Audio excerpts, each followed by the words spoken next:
What's up? Today I'd like to share with you how you can refute one of the most popular openings played against you. When you're playing black and your opponent starts off with a king's pawn move pawn e4, and if you respond pawn to e5, after that very often games follow these moves, which is called the Italian game. And here the main move in this position is the pawn c3 followed by the other pawn going to d4, but it leads to pretty complex theoretical lines, and a lot of beginner level players do not want to get involved into these complications, and therefore instead of playing c3, they play some simpler moves such as pawn d3, or maybe knight developed here to c3, or maybe they simply castle. And in all of those cases there is a powerful attacking plan that you can use. Let's say white here simply castles, and you go knight to f6 after pawn d3, pawn d6. In positions like that, I've noticed that the vast majority of the amateur players really love putting their bishop over here to g5, putting this pin, because it feels like one of the easiest way for white to create some problems for you, to attack this knight. Maybe white can also bring the other knight over here to d5 and put even more pressure to your knight on f6, and that's how they often try to start some attack against you. But in this case you have a really powerful way to refute this.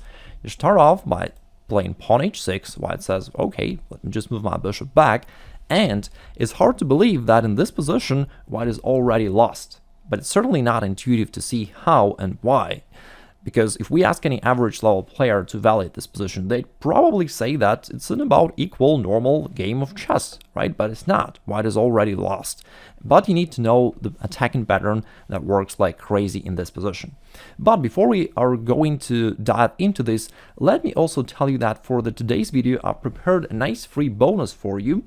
I'm planning on the next videos and courses that I can prepare for you, and I wonder what is it exactly what you want to learn from me. That's why you can click the link below the video, fill in the short survey so that I know what is it that you really need, and I can provide it to you very soon in the near future. And in addition to me being thankful for you taking this 1 minute of your time to fill in the survey, I'll also provide you with a nice little bonus. You'll get this course, how to play Nimzo Indian defense as black, one of the most classical openings played by lots of top players. I used it as well myself most of the time, and as you can see, normally it costs $20. You'll get it for free right now as a thanks for filling in the survey, but it's only good for a few days when the survey is open, so you may fill it in right after watching this video. Thank you very much in advance. Alright, coming back to our opening line, here's how you can roast your unprepared opponent. You go for pawn g5.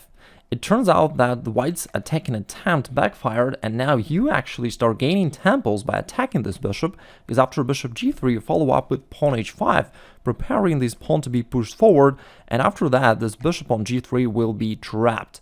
Therefore it really backfires, as now you gain many extra tempos for pushing all these kingside pawns forward, devastating the white's position on the kingside completely. And what is it that white gonna do here? Well, they need to address the major threat. Pawn h4, take the bishop. What can they do? There are a couple possible options, and we're gonna analyze them all. So one way is white can notice that your pawn on g5 was left unprotected, and they may wish to capture it. So that's one way. Or the other way is white may try to push their own pawn forward, either to h4 or to h3, to give some escape path for their bishop from g3. Let's start from knight takes g5, which looks like the most aggressive idea, threatening this pawn on f7 because it's also attacked by the bishop from here. In this case, you ignore the white's threat and you just keep pushing your own plan. Your attack here is so powerful that you don't have to worry at all about the white's little tricks here that they may try playing against you. Now, the bishop here is trapped. Your rook from its initial square is doing a great job supporting the pawn, and potentially it's ready to take part in your future attack along the h-file. Now, what can white do? Well, they may wish to capture your pawn here on f7. And they really need to do this with the knight, because taking it with the bishop doesn't make much sense. You just move your king away, and now all these minor pieces that are kind of hanging, they're actually in trouble. So that doesn't really help white to achieve anything, that rather puts them even into greater trouble. So let's take a move back here, and instead let's capture this pawn with the knight, which is something that most of your opponents will do.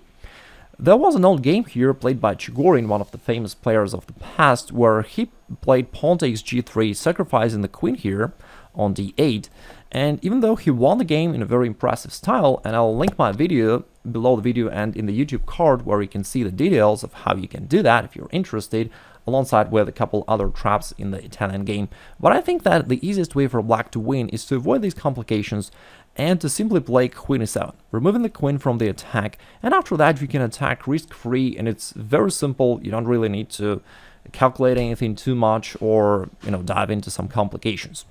Now, the bishop on g3 is still attacked, so the only way white can proceed here is to capture this rook. Now you recapture on g3. Notice that this bishop is doing a great job pinning the white's pawn so that this pawn can never move. Therefore, they have to recapture by this pawn, and after that, your attacking plan is super simple. You play queen h7, attacking the knight here, but even more so, you're preparing knight g4, which you're going to do after virtually any move of white. White is helpless here. Let's say they move knight back to f7 to save the knight, and you go knight g4, and your threat is queen h2 checkmate, and white can't escape from this checkmate. So it's a very simple winning continuation, but there is not much white can do against this. If they try playing rook e1 to give the escape path for their king, still queen h2, king to f1, and now to prevent them from running away, you just play knight d4 to lock this cage so that e2 square is under the control, and then the next move queen h1 is gonna checkmate the white's king, and it's game over. Yeah, white can't do anything here. Alright, so let's take a look at our starting position of this attacking pattern once again. As soon as they bring their bishop out to g5, you start attacking it with your pawns, and you keep chasing the bishop, threatening to play pawn h4. We already noticed that knight takes g5 does not work because you keep pushing h4 and you just keep going with your attack. What if they try to play h3, providing an escape path for their bishop? That doesn't really change too much because your plan is still the same. You keep pushing these pawns forward. Firstly, h4 attacking the bishop, it has to go. Then g4, you just brutally open up the position of the king side, and you want to go after the king in a most straightforward way. Now, trading here on g4 does not make much sense for white because that would only help black to bring their bishop out. Oops, not like this. To bring their bishop out to g4, and that would only facilitate black's attack. Therefore, white may hope for some counterplay with knight to g5, and as usual on this line, you don't have to worry about white's minor threats because you've got a very strong attack here. Pawn takes h3, and after knight takes f7, you just move your queen away, knight takes h8, and overall, this line is very similar to what we analyzed previously. The only difference is that currently the H file is closed, but you can easily relocate your attack to the G file. And now queen takes G2 is coming, and basically white is defenseless. They may try going pawn G3, desperately trying to cover the G file, but in this case, I would love to ask you to think about this and to write it down in the comments below how you would proceed here as black. The good thing about all these positions overall is that you can see that all of the black's pieces are either already attacking white or can easily be brought to the attack. Like knight can go here, bishop can go here, the other knight can go here, the queen is extremely active here. So I would say that apart from this rook on a8, all the other pieces of black are extremely powerful into this attack, and that's why it's so easily successful for black. Alright, let's go to the final variation that we need to cover here. And the final line that you gotta be ready for is if white pushes their pawn instead of h3 to h4. In this case, overall your plan is the same, but the good way for black to continue their attack is putting their bishop over here to g4. Because in this case, you're putting the pressure onto this knight, because it's currently pinned, and you're ready to continue your attack. If white takes here the pawn on g5, you may have guessed already that we're not going to move this knight away. Your plan is to just keep the brutal attack going because your attack is very strong and you don't have a real need to react to the white's threat. So you're going to keep pushing h4, attacking the bishop as often it happens in these lines.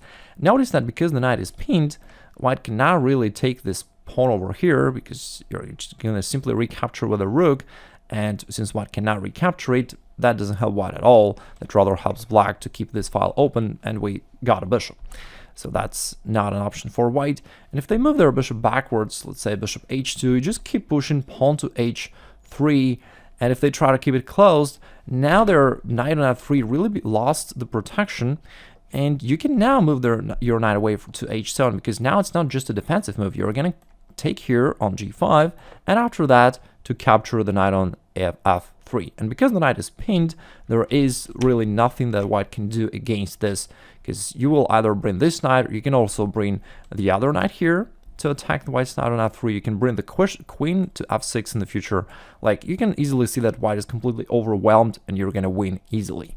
As I mentioned earlier, it's not just an opening trap against the Italian game, even though it works perfectly well in that opening line, but it's a common attacking plan that can be used in various different positions. So let me show you one more example, just so that we reaffirm and you really can get it, how you can execute this attacking plan. So this time we're going into a completely different opening, the Scotch game, and you don't need to memorize here the opening moves, because that's not the point. Again, it can work in different openings. And at this point, let me ask you a question. How would you play here as black before you watch today's video? How would you play here? Probably you'd castle, or maybe if you're really worried about white bringing their bishop here to g5, maybe you'd play h6 to stop this from happening. But after knowing the attacking plan that we learned today, you know that you don't have to worry about white bringing their bishop there. Even more so, you may kind of provoke white into doing that, and you may play a somewhat a waiting move, bishop going here to e6. White would think, okay, why not to bring their bishop? Anyway, I need to develop it. g5 seems like the most active square, and they don't know that they're going down the losing path.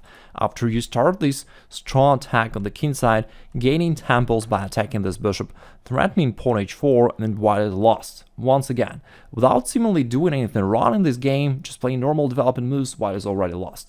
For example, if they try h3, given this cape square, you just keep pushing these pawns forward, and again, you're getting such an overwhelming attack here. You can just play on the next move something like queen g5, rook to g8, and checkmate white along this g file, and there's nothing white can do really against that, because you have all your pieces involved and your attack is way too strong. Let me show you one example line. It's not a completely forced line, but just to show you the power of the black's attack. Let's say we trade here, bring the queen out to g5. If white goes knight d5, again, you can even completely ignore white's threats and play rook g8 anyway. And even if they win the exchange here, that doesn't help white at all. You're now wants to just play something like this to drive this queen away, and after that deliver queen takes g2 checkmate. And if they try rook g1 to cover the pawn, you still drive the queen away, and after that there are many ways for white to win this game, but the most beautiful one is queen g3 check. All of a sudden you're sacrificing the queen for a pawn, but after that it leads to this nice, neat checkmate in the corner. That just goes to show you the astonishing power of the black's attack here, and how this attacking plan can win you many games in different openings. Don't forget to click the link below the video and take part in a survey so that I can serve you in the best way I can in the future with my lessons, as well as getting your free bonus, which is normally our paid course. If this opportunity is already gone by the time you're watching this video, then instead you may wish to check out my free masterclass, the best way to improve at chess, so that you can get to know all of my secrets, how I and many of my students became title players, and maybe you'll become a title player yourself one day. Good luck!